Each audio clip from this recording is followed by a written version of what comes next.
Lakurawa. Ce mouvement Lakurawa qui a fait couler beaucoup d'encre. Mais nous avons, et comme je l'ai dit, Dieu est avec le véridique. Bien sûr. Nous avons eu à travers des opérations spéciales conduites à interpeller des chefs terroristes qui nous ont déclaré tout ce que je viens de vous dire et que je veux vous dire. Les Français, en les abordant dans le lit du lac Tchad, avec des responsables nigérians, notamment celui dont j'ai parlé, Ahmed Aboubakar, l'ancien chef Roufaï, de l'agence NIA, les Français leur ont proposé d'ouvrir une base dans la région de Sokoto, une base qu'ils ont baptisée Gaba, dans un environnement boisé dans la région de Sokoto. C'est en mars 2024, mars de cette année. Oui, tout à fait, 2024. Ils leur ont proposé, une fois cette base ouverte, c'est de faire la jonction entre l'État islamique au Grand Sahara qui opère au Mali, la jonction avec les éléments terroristes de ISWAP qui sont dans le bassin du lac Tchad. Je dis bien ISWAP, pas Boko Haram, Bakura. Ensuite, il y a une aile terroriste qu'on appelle Ansarul. Quand nous avons eu cette information, nous avons pensé que le Nigeria était le Nigeria.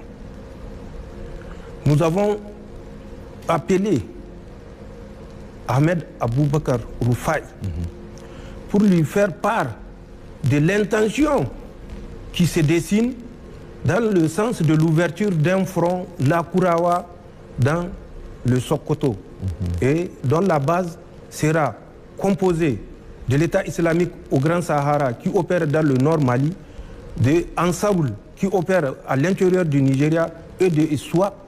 C'est une branche de l'État islamique, mais qu'ils appellent la Daoula des îles, et qui est sous les ordres, comme je l'ai dit, d'un certain Abou Moussa al-Barnawi, qui est le fils de Youssouf Mohamed.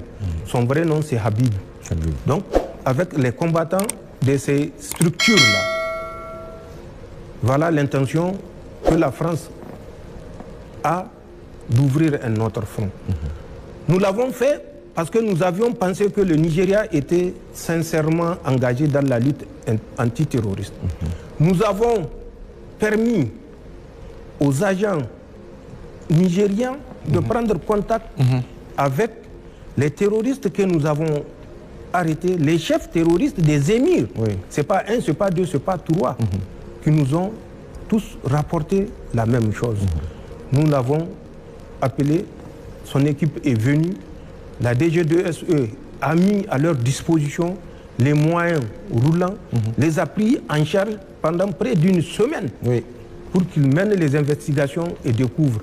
Malheureusement, nous regrettons de l'avoir fait puisque nous avons compris que ce débriefing a conduit certains émirs à se braquer parce que le message qui leur a été passé était un message de fourberie, de tromperie, de duplicité.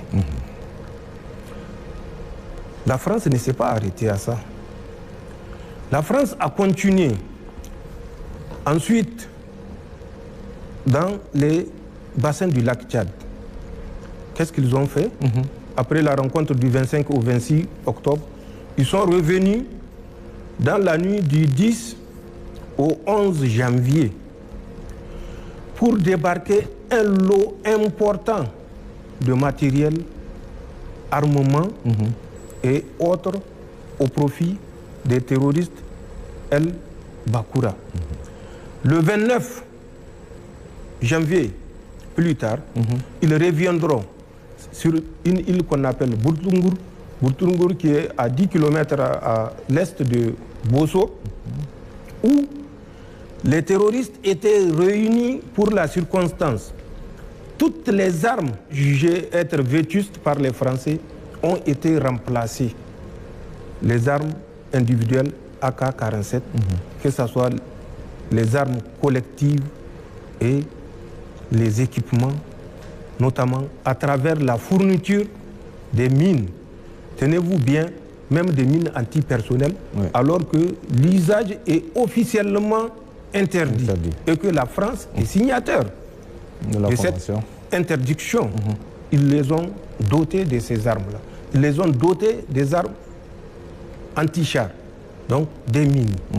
Ça s'est passé le 29 janvier 2024. Plus tard, ils sont revenus. Et ça ne fait que monter en surenchère. En novembre, octobre d'abord, le 16 de cette année, ils sont revenus avec d'importantes sommes d'argent. Nous l'avons annoncé dans un éditorial. Ils ont toujours engagé de leur volonté et pour prouver au mouvement Boko Haram qu'ils sont sincères dans leurs relations et qu'ils ont promis l'équipement, non seulement, mais la fourniture des vedettes. C'est des pirogues, les vedettes des pirogues avec moteur, mais pas des pirogues. C'est des vedettes conçues pour le déplacement sur la mer ou toute étendue d'eau. Ils ont promis 100 vedettes au mouvement Boko Haram. Le 7 novembre, ils sont revenus avec, tenez-vous bien, pour l'aile Bakura, 1 milliard de francs CFA. Pour l'aile réticente de ISWAP, ils ont promis 4 milliards de francs CFA s'ils acceptent seulement que les Français s'installent définitivement dans leur zone d'influence à l'intérieur du Nigeria. Puisque c'est une zone où j'ai servi et je connais particulièrement toutes les îles du bassin du lac Tchad, que ce soit du côté du Niger, que ce soit du côté du Nigeria, que ce soit du côté du Tchad. Nous avions manœuvré à pied pendant des mois en 1996 et en 1997. Donc c'est une zone que je connais parfaitement. Ils ont promis, si ISWAP accepte qu'ils s'installent, 4 milliards de francs CFA. À l'État du Nigeria, ils ont promis une somme. Je laisse le monopole au président Tinubu de dire combien les Français lui ont proposé pour s'installer dans l'État du Borno. C'est pas fini. Les Français ont mobilisé les terroristes et quand ils étaient arrivés en décembre, le 7 décembre, voilà ce qui s'est passé. Ils ont décidé, toujours pour vous donner une idée et pour donner au peuple nigérien l'envergure du grand complot international qui est ourdi, ils ont demandé à Boko Haram de constituer une compagnie de 150 hommes qu'ils vont positionner dans le nord du Niger. La France s'occupe du paiement intégral du salaire des 150 combattants déployés par Boko Haram, qui seront rejoints par les mouvements, ça c'est les Français qui ont dit ça, qui seront rejoints par les mouvements de Risseboula. Ensuite, des mouvements rebelles qui sont dans le nord du Tchad. Et ils vont faire un front commun installé à l'intérieur du Niger, dans les chaînes du nord Niger, pour faire la guerre au Niger. Nous avons donc les combattants installés dans les chaînes du nord Niger. Nous avons les combattants installés dans le bassin du lac Tchad par la France. Nous avons les combattants Lakurawa. Nous savons comment ils ont été mis en place, je vous l'ai dit, installés dans la zone. Vous prenez de Sokoto jusqu'au Kébi, Gaba, Koyambana, Paouni, Sarma, Baraya, Tangaza, Haske 1, Haske 2, tout ceci sont des positions, je n'ai pas cité l'intégralité. Oui, oui. Il y en a encore un chapelet de positions entre Sokoto, Zamfara et Kébi. Notamment Kaïji, qui est une forêt également, où ils ont également des éléments. Lakurawa, notamment les deux super camps. Je crois que, puisque nous avons dénoncé, le chantier a été arrêté, où les Français avaient l'intention à Gidankata et puis Gigani de construire deux super camps où ils vont stocker du matériel que les terroristes qui sont dans la forêt de Sarma seront chargés particulièrement de récupérer et acheminer une partie dans le nord Mali. Nous avons à l'intérieur du Bénin, c'est une ceinture, suivez bien la description que je suis en train de faire. D'accord. Dans le nord Bénin, nous avons Porga, nous l'avons dit, nous l'avons répété. Les forces spéciales présentement en Afrique sont dans deux pays. Un pays ouest-africain et un deuxième pays ouest-africain qui est le Bénin. Donc deux pays de l'Afrique de l'Ouest, ils se reconnaîtront. Mais le Bénin, lui déjà, je le dis et je le répète, il se reconnaît. Ils sont à Porga et dans la forêt particulièrement du W. Pour ceux qui ont l'utilisation des coordonnées, vous utilisez 11 degrés, 0,2 minutes, 49,63 secondes, nord. Ensuite, vous utilisez 0,0 degrés, 59 minutes, 35 secondes, 20 est. Vous marchez à l'azimut 315 degrés, à moins de 5 km, vous allez tomber sur une des deux positions que nous connaissons, des forces spéciales françaises. Que ceux qui doutent peuvent se mettre à l'exercice et essayer. S'ils ne savent pas positionner un point sur la carte, qu'ils s'approchent des militaires qui vont reporter ces coordonnées que j'ai données sur la carte et vous verrez bien que c'est l'aérodrome de Porga. Je l'ai dit, la distance même, la longueur de cet aérodrome-là dans un précédent entretien. Marcher à moins de 5 km sur l'azimut pour faire court et que les gens comprennent. Nord-ouest, vous tomberez sur la deuxième des positions que nous connaissons à l'intérieur du Bénin. Ces forces spéciales qui sont au Bénin sont chargées de l'encadrement, du financement et de la formation et équipement des mouvements terroristes, toujours tendant à ceinturer le Niger et les États de l'AES, la Confédération. Ils ont ouvert deux centres d'instruction. Un centre d'instruction qui est à l'intérieur du Niger, un autre centre d'instruction qui est à l'intérieur du Burkina Faso, non loin de la frontière avec le Niger. Ces centres d'instruction, pour ceux qui sont du côté du Niger, a pour mission de former, avant la fin de l'année, 400 hommes, financés par les Français. Le financement est déjà acquis et le terroriste responsable du centre d'instruction qui est sur le territoire nigérien, c'est une fratrie, deux frères pour être plus précis, un certain Souley Yero et son frère Ali Yero. Souley Yero est parti à la rencontre des forces spéciales françaises dans le mois de novembre. Il a perçu suffisamment de centaines de millions, pour ne pas dire de milliards, de francs CFA, je le répète, qu'il a ramené pour assurer la gratification de ces 400 terroristes dont le recrutement et le financement est assuré par la France à travers les forces spéciales positionnées à l'intérieur du Bénin et dont j'ai donné les coordonnées géographiques. Tout à fait. L'argent qu'il avait ramené sera utilisé comme suit. Les 450 terroristes qui sont recrutés auront chaque semaine, si le programme est respecté, 50 000 francs. Par semaine. Par semaine. Et c'est la France qui paye.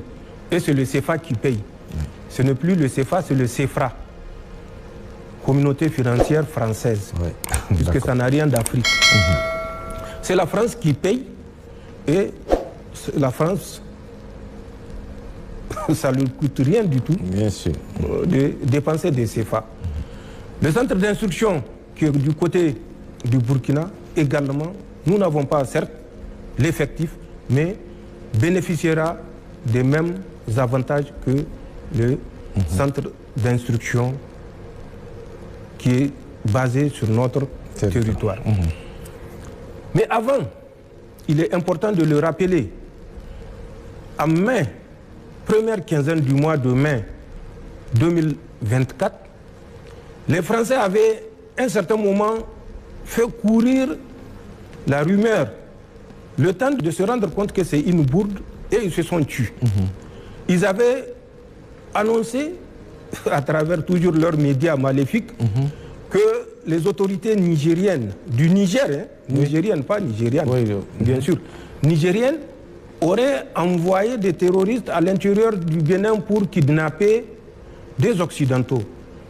Précisément, un Canadien et puis un Danois. Ils se sont rendus compte que c'est une bourde, puisque c'est des instructeurs qu'ils avaient recrutés eux-mêmes.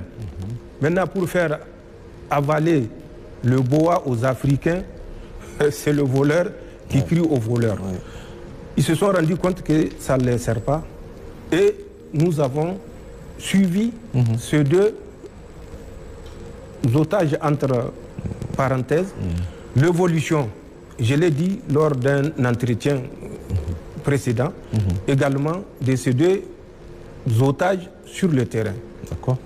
Ces deux otages ont été mis à la disposition d'un certain Jafar Diko, qui est émir. Ces deux otages, entre parenthèses, avaient pour but de former dès lors les mouvements terroristes. Je vous parle de mai 2024.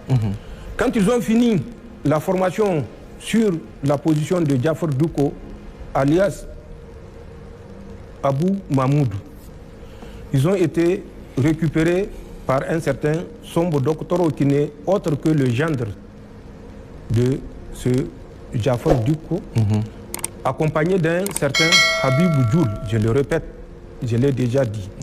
Ils les ont récupérés, ils les ont ramenés toujours du côté du Burkina, dans la ville de Déou. Nous suivons leur mouvement, nous étions informés au jour le jour de leur mouvement, au jour le jour de ce qu'ils dispensent comme cours au profit des terroristes, et au jour le jour de la progression de leur macabre plan. La boucle n'est pas bouclée pour les Français. En Côte d'Ivoire, en août 2024, le 6 août précisément, les anciens Nigériens Des anciens Nigériens, vous dites? Oui, des anciens Nigériens. Vous avez suivi la déchéance de leur nationalité. Je reviendrai là-dessus sur certains experts qui polémiquent sur cette déchéance de nationalité. Donc, ont été convoqués à une réunion à Abidjan. 8 représentants des déserteurs nigériens, des fuyards nigériens, étaient arrivés à Abidjan le 6 août. La rencontre qui devait avoir lieu le 8 du mois d'août était une rencontre de haut niveau. Elle s'est tenue à Jacquesville, c'est toujours non loin d'Abidjan, en Côte d'Ivoire. Pour Les autres, de moindre importance, ils ont participé à la rencontre du 7. Mais la rencontre du 8, un ex-général avait participé pour représenter le Niger, bien sûr, en présence de la France et d'une autre puissance. Et au cours de cette rencontre, il a été décidé de former, avant la fin de l'année 2024, des troupes qui vont être utilisées pour déstabiliser les pays de la Confédération. Ouais. Cette formation aura lieu du 2 octobre au 15 novembre au 43e BIMA, le fameux camp que les Français auraient remis généreusement, sans tambour ni trompette, aux Ivoiriens. Aux Ivoiriens, oui. La formation s'est tenue dans ce camp et effectivement, une centaine d'agents subversifs ont été formés dans ce camp, mais pour camoufler le recrutement de cette centaine d'agents subversifs, ils ont été associés à des forces spéciales ivoiriennes. Ils ont été associés à la garde républicaine ivoirienne. Ils ont été associés à la sécurité du président de la République de Côte d'Ivoire. Ils ont été associés au bataillon du commandement et de soutien ivoirien. Ce sont ces 4 formations ivoiriennes plus la 5e formation de la Confédération, comprenez bien ce que je veux dire, qui ont pris part à cette formation au 43e BIMA du 2 octobre au 15 novembre, soit 6 semaines de formation. Pour qu'ils comprennent que ce que nous disons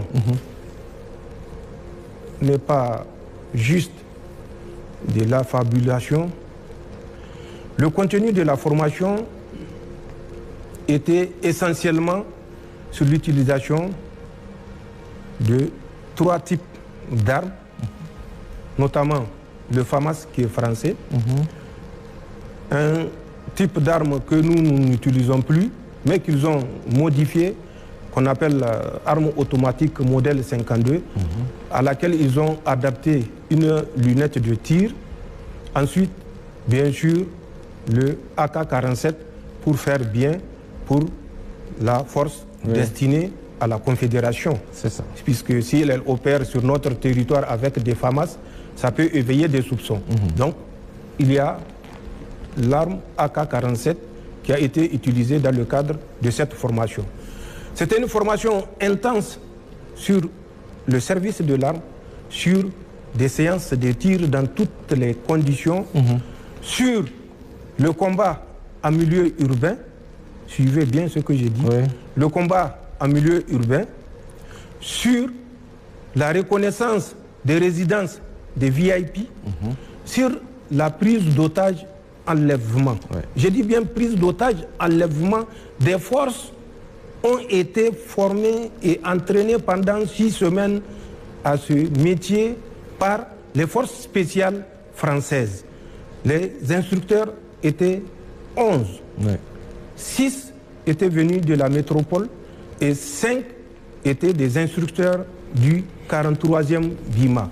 Sur les 5 instructeurs du 43e BIMA, il y avait des Ivoiriens d'origine, mais qui ont la nationalité française, qui sont des instructeurs au nom de la France, puisqu'ils sont des Français. Tout à fait.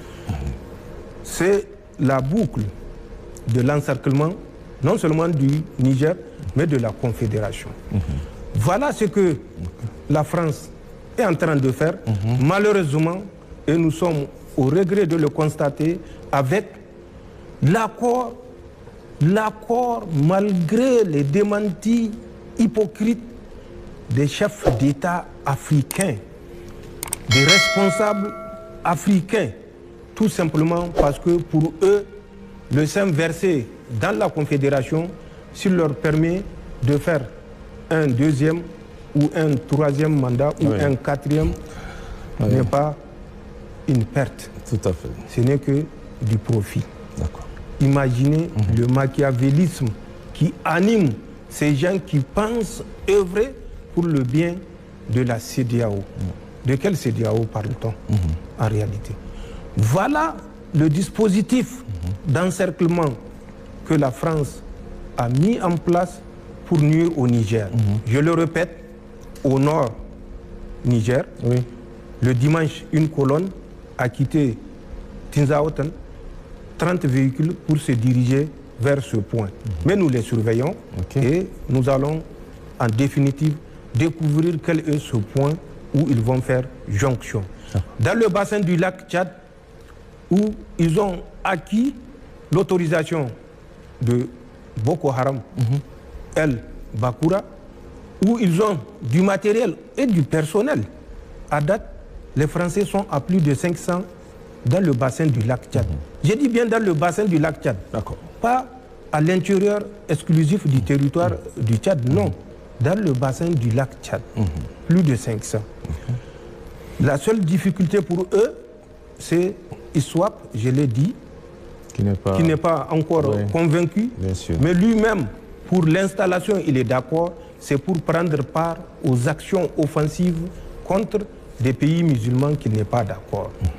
Nous l'avons répété, Sokoto, ce qui se passe, de Sokoto jusqu'à Kébi. Je vous ai cité quelques points. La liste est plus longue et ça, c'est au su et au vu des autorités du Nigeria, puisque je vous ai dit, nous avions à l'époque appelé Ahmed Aboubakar Roufaï pour lui notifier. Il a fait semblant de prendre note, mais nous avons découvert les raisons exactes pour lesquelles il a fait semblant. Nous avons dit ce qui se passe au Bénin, dans le nord Bénin, ce que les gens ignorent.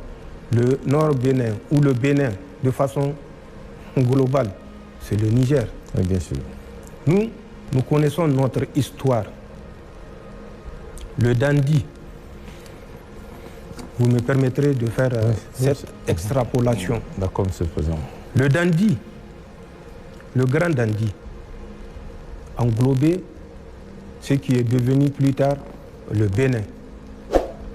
Avant l'arrivée de Daoud et Al-Haji Hanga qui venaient de Gao, c'est les descendants des derniers Askia, notamment l'Askia Soumaïla. Ils étaient arrivés dans le dandy, bien sûr, bien avant leur arrivée, il y avait un roi dans le dandy. C'est Dakou, dont la fille Tassa va marier Al-Haji Hanga en 1700. C'est de ce mariage-là qu'une lignée va naître. Lignée qui va prendre, si vous voulez, le pouvoir. Et le premier, après Al-Haji Hanga, c'est son frère Daoud, avec lequel ils étaient venus de Gao. En 1761, c'est leur fils, le fils de Al-Haji Hanga, un certain Samsou Beri, qui va prendre le pouvoir. Mais à l'époque, leur capitale était à Gabou. C'est pas Gaïa. Gaïa, c'est lui qui va venir à Gaïa, c'est Samsou Beri.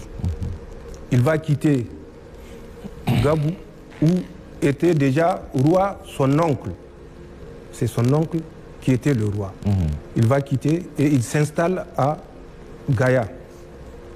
À partir de Gaïa, Samsou Beri va régner jusqu'à 1779. Je dis bien 1779. De 1761 à 1779, c'est Samsou Beri qui était le roi du dandy. Mais avec comme capitale Gaïa, puisque son oncle, Dizi, il s'appelle, avait finalement abdiqué au profit de son neveu Samsou Beri. Samsou Beri préparait une opération pour repartir, prendre la revanche, parce que pour lui, ses arrière-grands-pères ont été expulsés de Gao. Il était dans les préparatifs puisque c'est quelqu'un quand même qui a guerroyé et qui a rétabli la grandeur du dandy. Il était dans les préparatifs d'une guerre contre le Gao quand il décéda. Ah oui. Il sera remplacé par un certain Hargani. Hargani va prendre le pouvoir, succéder à Samsou Béri de 1779 à 1793. Il sera renversé par son neveu qui s'appelle Fodi Maïrounfa. Fodi Maïrounfa renverse son oncle. Les déclarations du président nigérien Abdourahmane Tiani lors d'un entretien accordé à la télévision nationale RTN sont extrêmement graves et soulèvent de nombreuses questions sur les relations entre la France et les pays africains. Il est essentiel de vérifier l'exactitude de ces informations et de prendre des mesures pour prévenir les activités terroristes et promouvoir la paix et la stabilité dans la région. Tiani a affirmé que la France a proposé d'ouvrir une base dans la région de Sokoto, au Nigeria, et de former des terroristes pour lutter contre les pays musulmans. Il a également accusé la France d'avoir fourni des armes et des équipements aux terroristes et d'avoir créé des centres d'instruction pour les former. Ces déclarations sont graves et soulèvent des questions importantes sur les relations entre la France et les pays africains. Pour améliorer la qualité de vie et prévenir les activités terroristes, il est essentiel de promouvoir la transparence et la responsabilité dans les relations entre les pays et les organisations internationales. Cela peut être fait en mettant en place des mécanismes de contrôle et de surveillance pour prévenir les activités illégales et les abus de pouvoir. Il est également important de renforcer la coopération internationale pour lutter contre le terrorisme et promouvoir la paix et la stabilité. Les pays doivent travailler ensemble pour partager des informations et des ressources pour prévenir les activités terroristes. Cela peut être fait en mettant en place des mécanismes de coopération et de coordination entre les pays et les organisations internationales. La promotion de l'éducation et de la sensibilisation est également essentielle pour prévenir les activités terroristes et promouvoir la paix et la stabilité. Les gouvernements et les organisations internationales doivent investir dans les programmes d'éducation et de sensibilisation pour promouvoir la tolérance et la compréhension. Cela peut être fait en mettant en place des programmes d'éducation et de sensibilisation pour les jeunes et les adultes, ainsi que des programmes de formation pour les enseignants et les éducateurs. Il est également important de renforcer la sécurité et la défense pour prévenir les activités terroristes. Les pays doivent investir dans les équipements et les formations pour les forces de sécurité et en mettant en place des mécanismes de surveillance et de contrôle. Cela peut être fait en mettant en place des systèmes de surveillance et de contrôle pour les frontières et les aéroports, ainsi que des programmes de formation pour les forces de sécurité. La promotion de la justice et de l'équité est également essentielle pour promouvoir la paix et la stabilité. Les gouvernements et les organisations internationales doivent travailler pour promouvoir la justice et l'équité et pour prévenir les abus de pouvoir et les injustices. Cela peut être fait en mettant en place des systèmes de justice et d'équité pour les citoyens, ainsi que des programmes de formation pour les juges et les avocats. La coopération économique est également essentielle pour promouvoir la paix et la stabilité. Les pays doivent travailler ensemble pour promouvoir le commerce et l'investissement et pour réduire la pauvreté et les inégalités. Cela peut être fait en mettant en place des accords de commerce et d'investissement entre les pays, ainsi que des programmes de développement économique pour les régions pauvres. La promotion de la culture de la paix est également essentielle pour promouvoir la paix et la stabilité. Les gouvernements et les organisations internationales doivent travailler pour promouvoir la culture de la paix et pour prévenir les conflits et les violences. Cela peut être fait en mettant en place des programmes de promotion de la culture de la paix pour les jeunes et les adultes, ainsi que des programmes de formation pour les enseignants et les éducateurs. La protection des droits de l'homme est également essentielle pour promouvoir la paix et la stabilité. Les gouvernements et les organisations internationales doivent travailler pour promouvoir la protection des droits de l'homme et pour prévenir les abus de pouvoir et les injustices. Cela peut être fait en mettant en place des systèmes de protection des droits de l'homme pour les citoyens, ainsi que des programmes de formation pour les juges et les avocats. La participation citoyenne est également essentielle pour promouvoir la paix et la stabilité. Les gouvernements et les organisations internationales doivent travailler pour promouvoir la participation citoyenne et pour prévenir les abus de pouvoir et les injustices. Cela peut être fait en mettant en place des systèmes de participation citoyenne pour les citoyens, ainsi que des programmes de formation pour les enseignants et les éducateurs. Enfin, il est essentiel de renforcer la coopération avec les organisations internationales pour promouvoir la paix et la stabilité. Les pays doivent travailler avec les organisations internationales pour partager des informations et des ressources pour prévenir les activités terroristes et promouvoir la paix et la stabilité. Cela peut être fait en mettant en place des accords de coopération entre les pays et les organisations internationales, ainsi que des programmes de formation pour les fonctionnaires et les diplomates. Promouvoir la transparence et la responsabilité dans les relations entre les pays et les organisations internationales. Renforcer la coopération internationale pour lutter contre le terrorisme et promouvoir la paix et la stabilité. Promouvoir l'éducation et la sensibilisation pour prévenir les activités terroristes et promouvoir la paix et la stabilité. Renforcer la sécurité et la défense pour prévenir les activités terroristes. Promouvoir la justice et l'équité pour promouvoir la paix et la stabilité. Renforcer la coopération économique pour promouvoir la paix et la stabilité. Promouvoir la culture de la paix pour promouvoir la paix et la stabilité. Protéger les droits de l'homme pour promouvoir la paix et la stabilité. Promouvoir la participation citoyenne pour promouvoir la paix et la stabilité. Renforcer la coopération avec les organisations internationales pour promouvoir la paix et la stabilité. Par exemple, pour le Conseil 1, on peut expliquer que la transparence et la responsabilité sont essentielles pour prévenir les activités illégales et les abus de pouvoir. Tiani a affirmé que la France a proposé d'ouvrir une base dans la région de Sokoto, au Nigeria, et de former des terroristes pour lutter contre les pays musulmans. Il est essentiel de vérifier l'exactitude de ces informations et de prendre des mesures pour prévenir les activités terroristes et promouvoir la paix et la stabilité. Pour le Conseil 2, on peut expliquer que la coopération internationale est essentielle pour lutter contre le terrorisme et promouvoir la paix et la stabilité. Tiani a affirmé que la France a fourni des armes et des équipements aux terroristes et d'avoir créé des centres d'instruction pour les former. Il est essentiel de travailler ensemble pour partager des informations et des ressources pour prévenir les activités terroristes. Il est également important de noter que les déclarations de Tiani soulèvent des questions importantes sur les relations entre la France et les pays africains. Il est essentiel de vérifier l'exactitude de ces informations et de prendre des mesures pour prévenir les activités terroristes et promouvoir la paix et la stabilité dans la région. Enfin, il est essentiel de promouvoir la coopération et la solidarité entre les pays et les organisations internationales pour promouvoir la paix et la stabilité. Les pays doivent travailler ensemble pour partager des informations et des ressources pour prévenir les activités terroristes et promouvoir la paix et la stabilité. Promouvoir la transparence et la responsabilité dans les relations entre les pays et les organisations internationales. Mettre en place des mécanismes de contrôle et de surveillance pour prévenir les activités illégales et les abus de pouvoir. Vérifier l'exactitude des informations et prendre des mesures pour prévenir les activités terroristes et promouvoir la paix et la stabilité. Renforcer la coopération internationale pour lutter contre le terrorisme et promouvoir la paix et la stabilité.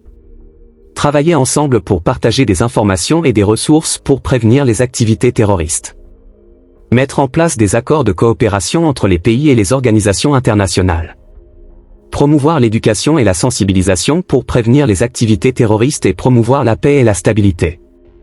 Investir dans les programmes d'éducation et de sensibilisation pour promouvoir la tolérance et la compréhension. Mettre en place des programmes de formation pour les enseignants et les éducateurs. Renforcer la sécurité et la défense pour prévenir les activités terroristes. Investir dans les équipements et les formations pour les forces de sécurité. Mettre en place des systèmes de surveillance et de contrôle pour les frontières et les aéroports. Promouvoir la justice et l'équité pour promouvoir la paix et la stabilité. Travailler pour promouvoir la justice et l'équité et pour prévenir les abus de pouvoir et les injustices. Mettre en place des systèmes de justice et d'équité pour les citoyens. Renforcer la coopération économique pour promouvoir la paix et la stabilité. Travailler ensemble pour promouvoir le commerce et l'investissement et pour réduire la pauvreté et les inégalités. Mettre en place des accords de commerce et d'investissement entre les pays. Promouvoir la culture de la paix pour promouvoir la paix et la stabilité. Travailler pour promouvoir la culture de la paix et pour prévenir les conflits et les violences. Mettre en place des programmes de promotion de la culture de la paix pour les jeunes et les adultes. Protéger les droits de l'homme pour promouvoir la paix et la stabilité. Travailler pour promouvoir la protection des droits de l'homme et pour prévenir les abus de pouvoir et les injustices. Mettre en place des systèmes de protection des droits de l'homme pour les citoyens. Promouvoir la participation citoyenne pour promouvoir la paix et la stabilité. Travailler pour promouvoir la participation citoyenne et pour prévenir les abus de pouvoir et les injustices. Mettre en place des systèmes de participation citoyenne pour les citoyens. Renforcer la coopération avec les organisations internationales pour promouvoir la paix et la stabilité. Travailler avec les organisations internationales pour partager des informations et des ressources pour prévenir les activités terroristes et promouvoir la paix et la stabilité. Mettre en place des accords de coopération entre les pays et les organisations internationales. Il est essentiel de noter que ces conseils sont importants pour promouvoir la paix et la stabilité dans la région. Il est essentiel de travailler ensemble pour partager des informations et des ressources pour prévenir les activités terroristes et promouvoir la paix et la stabilité.